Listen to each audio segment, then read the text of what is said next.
Hey, you guys, it's Dr. Martin Gano here again. What I want to do today is talk to you guys a little bit about what's going on with our quarantine and the status we're under. And specifically today, what I want to talk to you about is the mask and the gloves that we see going around. I know we're all concerned and we're trying to take personal safety. Some of us may have loved ones at home who are immunocompromised and who need to be protected because their immune system's decreased. That makes sense. However, what I wanted to go over a little bit about is why we use the masks. Is anybody who's walking around nowadays, you're going to go to Publix, you're going to go to Walmart, you're going to go anywhere, you're going to see people in masks everywhere. You see people in their cars with their mask on. If you want to wear a mask and it makes you feel safe, there's nothing wrong with that. Keep yourself safe, make yourself feel comfortable. But the use of the mask has a reason. Um, I know we've seen it in the news. There's a run on masks. We're running short on supply and all that kind of stuff. So let's talk about why we wear a mask. Uh, the virus that we're all trying to be protected from. What's concerned is that it's an airborne, right? It's a respiratory virus. So the idea is we're going to breathe it in, we're going to get it, we're going to catch it in our lungs, and we're going to get sick. There's two different kind of respiratory viruses that are susceptible to us. There's an aerosol type and there's a droplet type. And what that means is an aerosol type is like a fog. If you've seen it like early in the morning when you're driving your car, the fog just sits in the air. It doesn't sink down, it stays up. The measles is an aerosol type of virus. The particles are super, super tiny and they will stay in the air for up to 2 or 3 hours sometimes. That's why it's so contagious when you're walking around.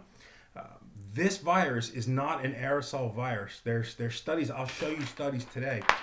It's not an aerosol virus. It's a droplet type virus, and what that means is there's droplets like water droplets that it rides on, droplets that are in the air. They're too big to stay in the air, and what happens is when these droplets come out of our mouths, gravity pulls them down. They don't get very far. They only go a couple of feet, and then gravity pulls them down, and then they rest on the surfaces. That's why they're talking about the gloves and washing hands and hand hygiene is so important. But for the mask's sake, the mask is going to filter out those droplets. So if someone you're talking to is talking and those particles are coming out, like if you breathe on a mirror and you see that fog comes up, those are particles, those are droplets from your air, from your breathing. If you're close to someone and you're talking to them, those things theoretically are coming out and the mask will protect you from that. Or if you have it yourself, the mask is going to block that from coming out.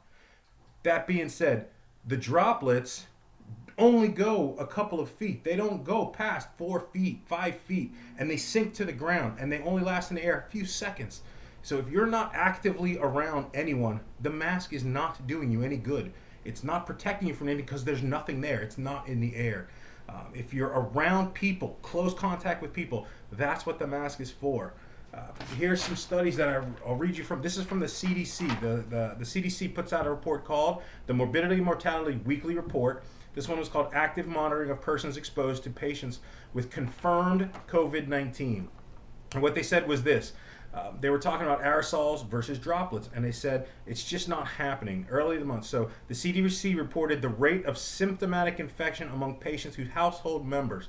So if you're in a house that somebody in the household has a lab tested confirmed diagnosis of COVID, your secondary symptomatic infection rate is 10.5%. That means if you're in the house, there's a 10% chance of while you're in that house that you're going to contract that virus. The rate among other close contacts was 0.45, which means day to day, close contact, you pass somebody, 0.45% chance. That doesn't mean don't wear your mask. That means the rates of infection are very low if you're in close contact outside, and even if you're in the house, 10.5%. So they had one case in particular in this report. They had 5 people in that household. One person had it. None of the other ones got it, even though they were all isolated in the house at the same time. There's another study published in, it's called the Infection Control and Hospital Epidemiology. What they did was they tested viral particles in the air. They collected air samples from 10 centimeters, that's 4 inches, 10 centimeters among lab tested COVID 19 patients from their chin. Normal breathing, they were testing the air 10 centimeters from their mouth. They said they didn't catch any viral particles in that particular study. Just normal breathing. There was nothing 10 centimeters from their face. They did say, it's worth noting, this paper only looked at 8 air samples. The point is this: the masks will protect you from those particles, but they're only worth it when someone is in your face, when someone is right there with you. If you're driving around in your car and you're the only one in your car and you're driving around with your mask on, it is wasting time. There's nothing in the air, there's nothing there. You're in a protected bubble already. This is from the World Health Organization's director. He says it spreads from person to person through small droplets from the nose or mouth, which are spread when a person coughs or inhales.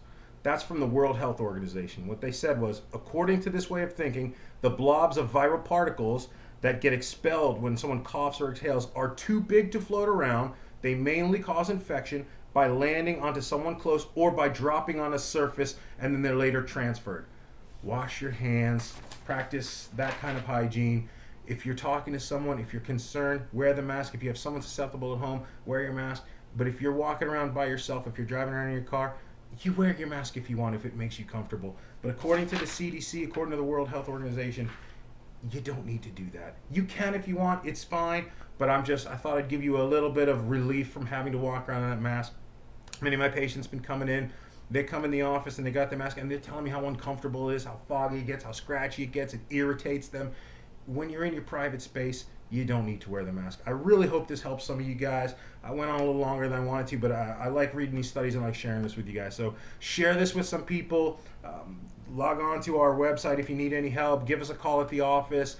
Comment on this video. I'll get back with you. Comment on this post if it's down there. I'll be happy to answer questions. I can post these studies if you want to see them. But you can take a break from the mask when you're by yourself, when you're driving your car. Enjoy your music. Enjoy whatever you want. You don't need to be wearing that. Thank you. Have a great day.